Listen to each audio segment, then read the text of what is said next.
What's happening, George? I think a lot of people, including myself, are really into your success, your story, and everything. And I think a lot of times it gets caught up, and we get lost in the fact that you are still a human, have feelings, emotions, etc. Probably some regrets even. Let's just talk a little bit about just human stuff that you go through. What are some of your biggest regrets? Maybe let's just start with business at first. My biggest business regret, that's tough.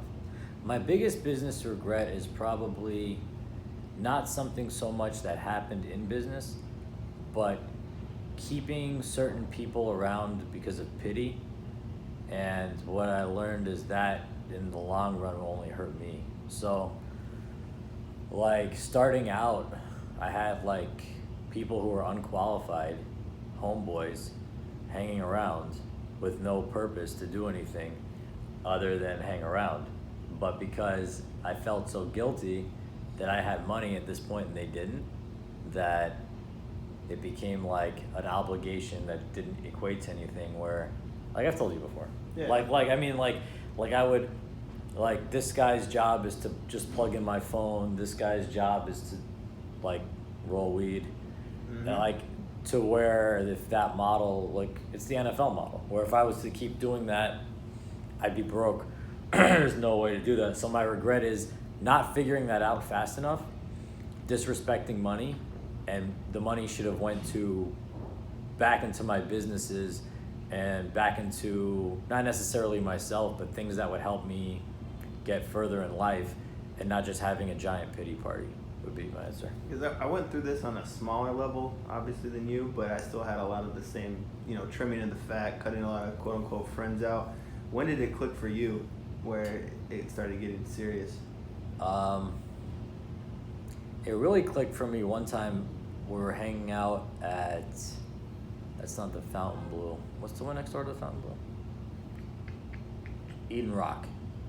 We're hanging out at Eden Rock, and it was like me plus 7 in this huge suite, and everyone was just ordering food, and I got the bill, and it was like $2,000, and no one even said thank you. Ouch. No one said anything having to do with any appreciation other than it's expected, and ordering more shit. And I'm just like, I can't do this. This isn't good. This is getting out of control. So I'm like, unless there's gonna be people who are specifically trying to get me to reach my goals, then it's not that I don't want to help them.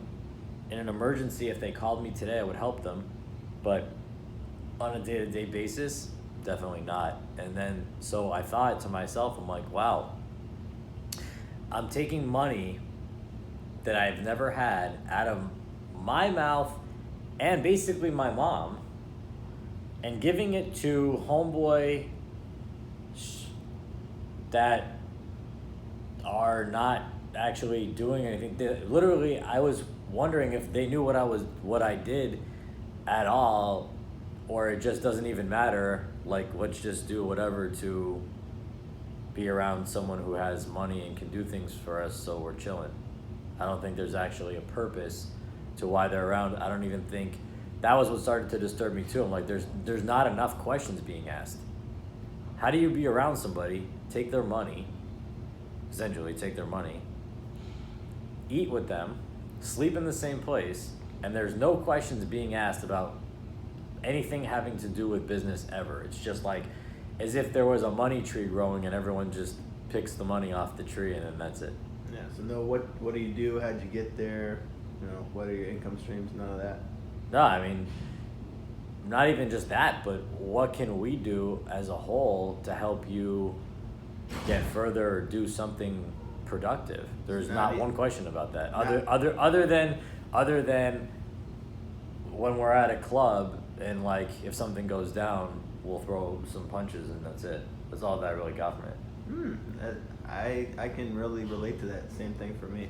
Yeah. A lot of people that would fight for me, but I can kind of handle myself. And that's why I said the other day, I'm like, I'm just gonna go with the professional bodyguard. Professional, like, what I've learned in that question, if you want something, pay for it. Make it clear with what you want. If it's foggy it will remain that way for the whole relationship of all these different people. They don't even know why they're there. You don't know why they're there. Are they security? Are they your friends? Are they business associates? Are they nothing? Are you doing charity? Like what's going on? That's a very bad question to ask when you're going deep. Yeah, because I feel like for you especially, a lot of the things, like you can be friends with people, quote unquote friends, or love them, but you can't really give them your time or especially money. And I find it, interesting that a lot of people ask me for favors, probably you for favors all the time. And it's just like, what on God's green earth is going on in these people's minds to have entitlement to what you've, broke your neck for your whole life? Yeah, I have never figured out the answer. I don't think there is one. I think they will go wherever the money is, because these are the same people that I've seen hang around, athletes, hang around. This type of person does this as a rule. Yeah. They don't. I'm not the exception. I'm the standard. Yeah. That's what they. That's the best answer to that question. Okay. Fair enough. What about maybe your biggest regret with some relationships? This is a pretty cool question because I've seen a lot of the women that you talked to, dated in the past, and they're all hot in their own way, and they're all beautiful, obviously, gorgeous women. But for a guy that likes to do, what you like to do, with long-term relationships, is there one that got away? Is there one that you wish you could have done differently? I think that question is left to be unseen.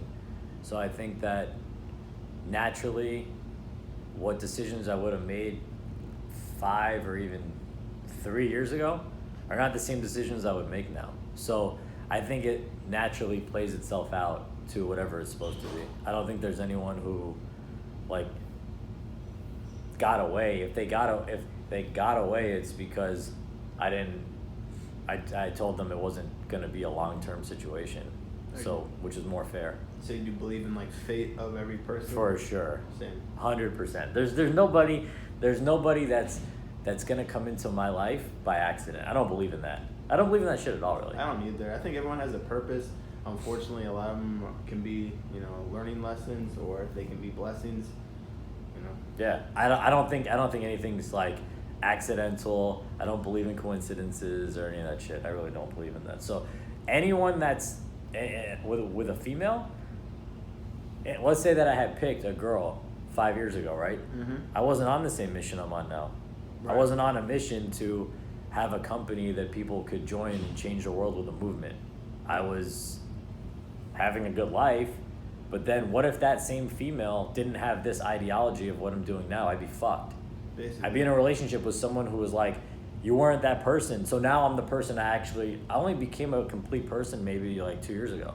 I didn't know actually I knew who I was, but I didn't know what I was actually going to do next. Your purpose. Yeah, my global purpose. Bigger purpose. Yeah, and so someone from 3-5 years ago, they're like, huh?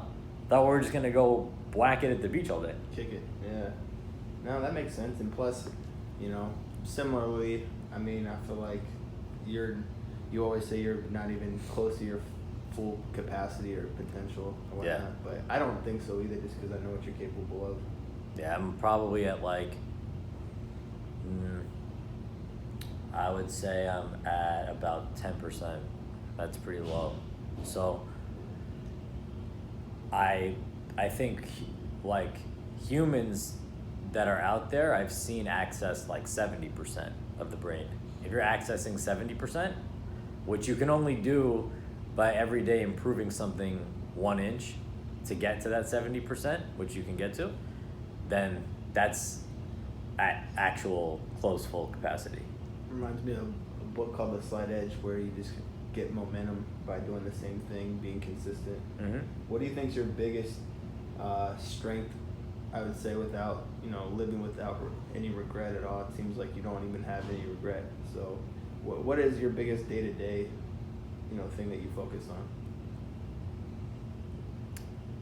Am I doing things because I'm so heavily into the social media?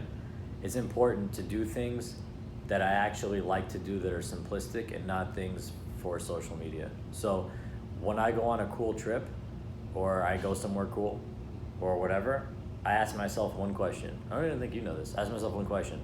Would I do this if there was no social media? Or would I not do this? Because I don't want to live a cool life for social media. I just want to live an interesting life because I want to live an interesting life, not because I want to do it for social media. Because the trap that I've seen people fall into is it's so much social media, you don't know the difference with the two. You're there, but you're not really there. Like, you're not actually present ever. You're inside of a matrix that you're never outside of. I'm like, even yesterday when I was doing the podcasting, I could see myself from like a crystal ball and be present. I wasn't like in the matrix of that and then like not knowing. I knew exactly what happened. So those things to me are paramount. If you're not doing that, then you're living in like a social media circle, but you're not actually anywhere ever. It's like be here now and enjoy, live the moment. Yeah, live the moment. If it doesn't go perfectly, that's okay. Yeah. I mean, that's part of winning and losing, is like, if you don't take losses to know to be present, then you're never present. You're thinking about the next thing all the time. Is what I used to do too much of. Mm-hmm. I'm guilty of that too. Yeah, that's not good. Who is your biggest role model right now, whether it be business or, So easy. pleasure? Let's go. Jeff Bezos all day.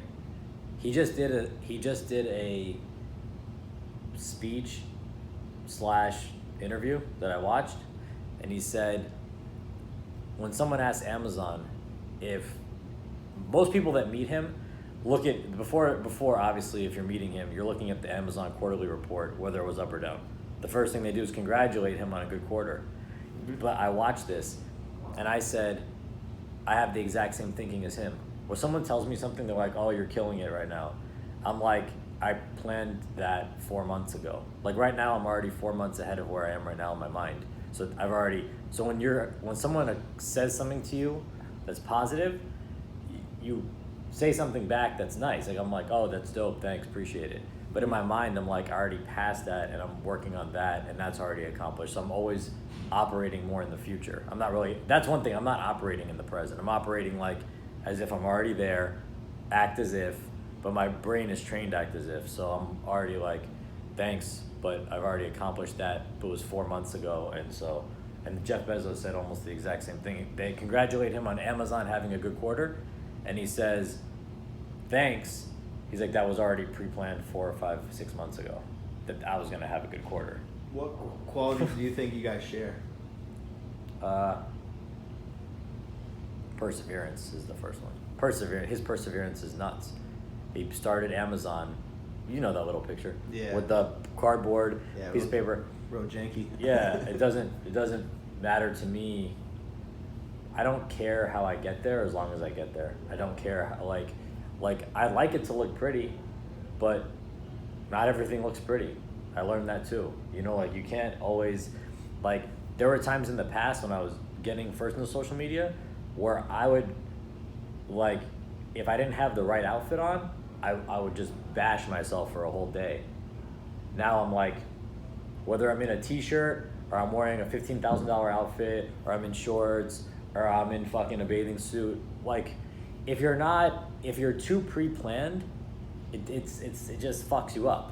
Yeah. So I don't like pre-planning anymore. I'm like, whatever I'm vibing at that moment, I'll do. I'm gonna bring things, like if I'm going on a trip, I take pictures of the outfits and shit. Yeah. And I'll do that. But I'm not going to just make it to where if the fucking pants aren't perfectly fitting, then I'm quitting. Then I'm not gonna go do the event or I'm not gonna do the thing. That's insane. I used to do that. Another question, more for probably your following. What do you think is the biggest thing that you're working on improving within yourself right now, whether it's business or personal or both? Easy is what. If I say something to the audience, then I have to live it. It's not fair to ever cheat. Like when I gave you the sugar example before. Mm-hmm. Like if I'm gonna tell the audience, don't eat sugar, then I can't eat sugar. Because that's trash at that point. So it has to be like, it reaffirms things that you're already gonna say and think, but when I say them, it puts like a double accountability on something. See, the amazing part about social media is if you're actually not doing social media, like on the level that I'm doing it now, I was far less accountable before. I could tell my friend, you say anything you want. But when you're dealing with a mass audience and you say something, that shit has a lot more weight.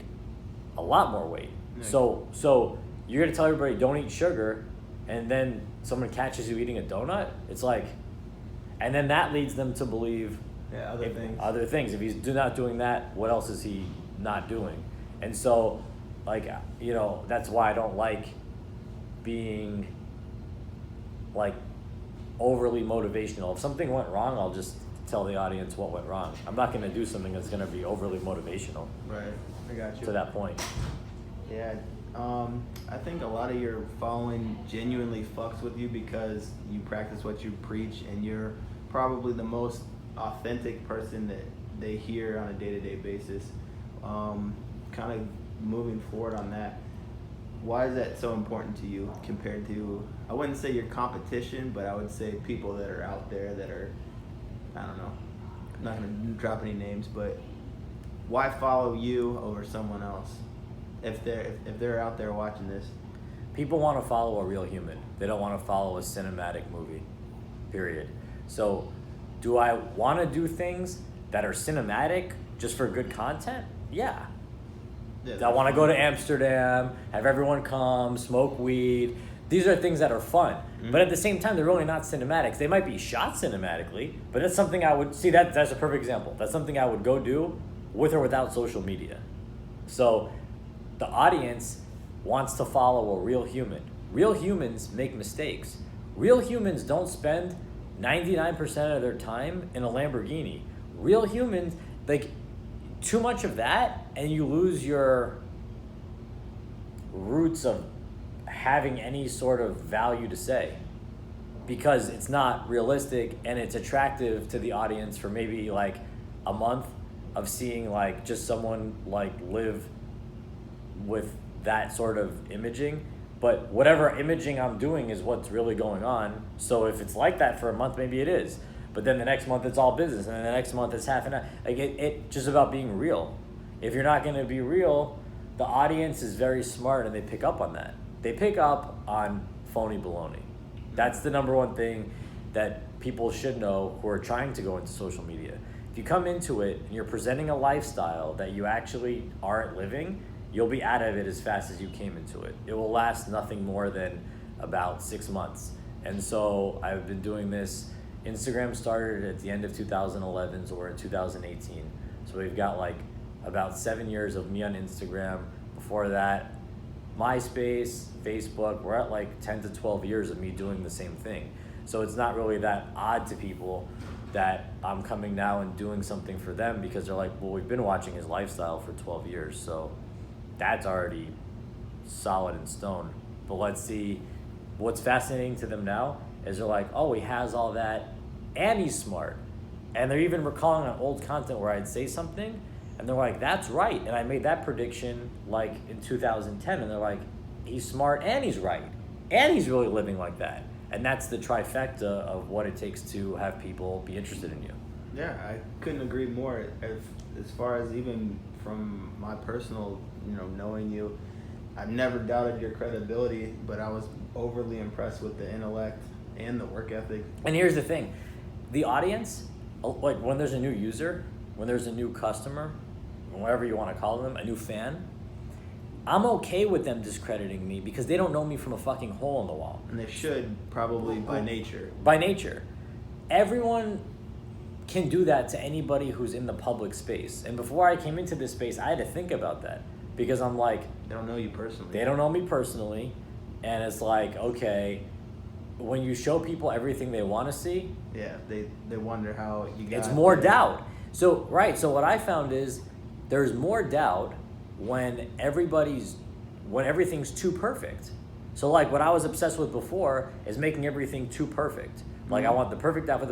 It's like, this is like what you said. People are like, you think I'm sometimes inhuman or whatever. Yeah. It's because you're presenting inhuman. So I'm like, you know what? Now I'm like, I'm going to present whatever I feel at the time. If you don't like it, it's okay. If you don't like something that I said, it's okay. But you're going to get raw me 24/7, and I'm not going to be censored, and I'm not going to try to like comb my hair, and if there's a hair out of place, then I call off the shoot. I'm not gonna do that. I'm just gonna do what I know how to do, which is be myself. I don't know how to do anything else. Like it or love it, huh?